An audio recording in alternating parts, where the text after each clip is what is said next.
नमस्कार, मी आशुतोष पाटील. आपण स्वातंत्र्याची 75 वर्ष साजरी करतोय आणि आपल्या या आनंदात सहभागी होण्यासाठी न्यूज 18 लोकमतच्या स्टुडिओमध्ये एक अशी व्यक्ती आली आहे जिचे विचार संपूर्ण देश ऐकायला उत्सुक आहे.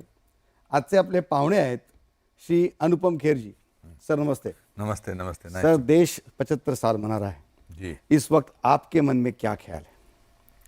कि मैं खुशकिस्मत हूँ, मैं इस पावन अवसर पर यहाँ पर हूँ, आपसे बात हो रही है. बड़ा अच्छा लगेगा अगर मैं 25 साल बाद भी यहाँ पर जब 100 साल मना रहा होगा. एक आज़ाद भारत में पैदा होना, इससे बड़ा आशीर्वाद ऊपर वाला क्या दे सकता है. मैं एक फॉरेस्ट डिपार्टमेंट के क्लर्क का बेटा हूँ और इस देश ने मुझे इतना मौका दिया है कि मैं देश विदेश 500 से 530 फिल्में कर चुका हूँ. मुझे पद्मश्री पद्म भूषण मिला है अपने काम के बलबूते पर.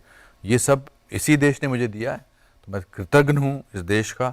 और यहाँ की जो स्वतंत्रता है, यहाँ की जो डेमोक्रेसी है, यहाँ का जो प्रजातंत्र है, वो दुनिया के किसी भी इलाके में ऐसा नहीं है.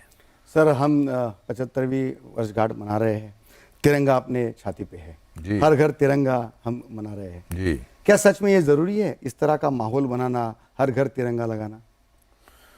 क्या पिताजी को पिताजी बोलना ज़रूरी है? क्या माताजी का आदर करना ज़रूरी है? बिल्कुल ज़रूरी है. तो जब वो ज़रूरी है तो देश के लिए भी अपना जो जज्बात हैं वो ज़रूरी क्यों नहीं है? सब कुछ ज़रूरी है, बहुत ज़रूरी है. जो ऐसा नहीं सोचते हैं वो अपनी औकात दिखाते हैं. तो अपनी अपनी मतलब मैं तो ऐसा सोचता हूँ कि देश है तो हम हैं, इसीलिए पासपोर्ट पर आपके नाम के बाद नेशनैलिटी बोली जाती है.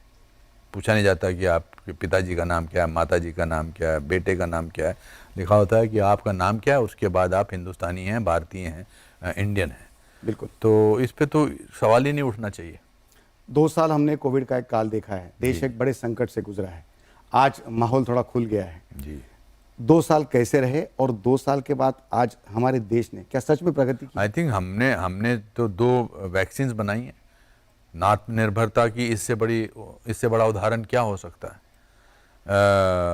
ऑफ कोर्स पूरे वर्ल्ड ने इसको झेला इस काल को, मगर हमने जिस अंदाज से, जिस तरह से हमारे पुलिस कर्मियों ने, मेडिकल कर्मियों ने, सरकार ने, लोगों ने जिस तरह से इससे जूझा है वो प्रशंसनीय है. प्रॉब्लम क्या है कि हम अपनी तारीफ, अपने देश की तारीफ करना नहीं जानते हैं और चाहते भी नहीं हैं. हमको लगता है यार ये लोकल चीज़ें हैं. जैसे अंग्रेज़ी के साथ मराठी या कोई लोकल लैंग्वेज का जो एंकर होता है या जो दूसरा जो हिंदी मीडियम स्कूल का होता है, उसको लगता है ये अंग्रेज़ी में बात नहीं कर सकता है. ये जो हमको अंग्रेज़ों ने हमको जो ये हीन भावना दे के गए हैं ना, वो अभी तक हो रही है. पर अब ऐसा है नहीं. आप देख लीजिए कॉमनवेल्थ गेम्स में से जो खेल के आए हैं, जो पदक जीत के आए हैं, छोटे छोटे शहरों के लोग हैं. बिल्कुल. मुझसे बड़ा उदाहरण कौन हो सकता है.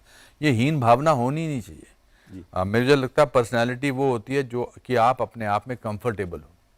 अब आपका हेयर स्टाइल ले लीजिए, मेरा ऐसे ले लीजिए. अब जो बाल वाले हैं उनको परेशानी होगी इस बात से, मगर आपको कोई परेशानी नहीं. बिल्कुल. हमारा उन्नत ललाट है. हम यहाँ से शुरू होता है, यहाँ तक जाता है ना. तो ये आपको लोग कॉम्प्लेक्स देने की कोशिश करेंगे किसी भी चीज़ में.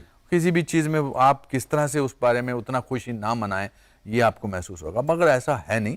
आजकल का जो यूथ है वो अपने आप में कंफर्टेबल है. जी. हमारे कश्मीरी जो भाई है उनके बारे में आप हमेशा, आपके मन में एक अलग प्यार है.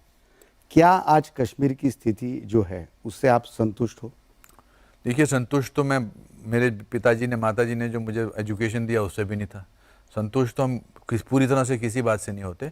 मगर मैं सिर्फ आपको ये कहता हूँ क्योंकि आज़ादी के पर्व की बात हो रही है कि पिछले इतने सालों में इतने सारे तिरंगे मैंने कश्मीर वैली में नहीं देखे हैं. जी. इससे बड़ा उदाहरण और कुछ नहीं हो सकता है. इस साल जो वहाँ पर्यटन के हिसाब से जो टूरिज़्म हुआ सबसे पीक पर है. जो दुखी आत्माएं होती हैं उनको दुख नज़र आता है, जो सुखी लोग होते हैं उनको सुख नज़र आता है. आपकी महाराष्ट्र कर्मभूमि रही है. महाराष्ट्र में पिछले दिनों इतना बड़ा सत्ता में बदलाव आया, ये सब आपने देखा होगा, खबरों में देखा होगा, आप कुछ बातें जानते भी होंगे. क्या लगता है इस तरह का जो सत्ता बदला होता है, सत्ता की बातें आज के पर्व में नहीं करनी चाहिए. सत्ता है सत्ता. पॉलिटिशियंस जो हैं वो पॉलिटिक्स, वो अपनी बात करते हैं. That is, I am nobody to comment on that. Okay. एक आखिरी सवाल स्वतंत्रता दिन के ऊपर. आप महाराष्ट्र की जनता को, मुंबई की जनता को क्या कहना चाहोगे? मुझे पहले तो मैं महाराष्ट्र की जनता को थैंक यू करना चाहता हूँ कि शिमला से एक लड़का आया और आपने मुझे लगता है मुंबई से बड़े दिल वाली कोई सिटी नहीं है वर्ल्ड में। बिल्कुल। यहाँ हर किस्म से हर क्षेत्र के लोग आते हैं और यहाँ मुंबई कुछ ना कुछ देती है आपको, और मुझे तो इतना दिया है, तो मैं सिवाय धन्यवाद के मेरे मन में और कोई सिवाय आभार के और कोई मैं सब कुछ सीखा ही उनसे, कल्चरली सीखा हूँ, बात करने के हिसाब से सीखा हूँ। मेरे दोस्त सुहास खांडके ने मुझे पहले 25 दिन अपने घर पे रखा, इतना ध्यान मेरा दिया, और मेरे जितने भी दोस्त हैं मैंने यहाँ के कल्चर से सीखा, यहाँ के लोकगीतों से सीखा है, लोगों से सीखा है। इतने बड़े दिल वाली है मुंबई जैसा शहर, सेफ्टी के पॉइंट ऑफ व्यू से लोग अब कोई किसी से दखल अंदाजी नहीं करता है और चले जाते हैं। यहाँ पर ट्रेन में, जब मैं ट्रेन में ट्रैवल करता था तो आपको सिर्फ प्लेटफॉर्म पे खड़ा होना होता था, अपने आप ही चढ़ जाते थे आप। तो I think I am thankful to the state for being my कर्म भूमि and for giving me so much of love and so much of blessings. क्या भारत में सच में डेमोक्रेसी खतरे में है? जो एक सेक्शन जो है इस तरह की खबरें आपको उड़ाता लगता रहता है? हमें तो नहीं लगता। बस तो फिर जो आपको लगता नहीं है वो नहीं है, कुछ नहीं है। आप आई थिंक सारे सवालात उससे नहीं जुड़े होने चाहिए जो 5-6 99.9% जो हैं वो बहुत खुश हैं, 0.0001% जो हैं वो दुखी हैं। हम उन पर क्यों इतनी तवज्जो देते हैं? उनके सवाल अपने सवाल बना के हम क्यों पूछते हैं? ज़रूरत नहीं है। जय हिंद, जय भारत, नमस्कार।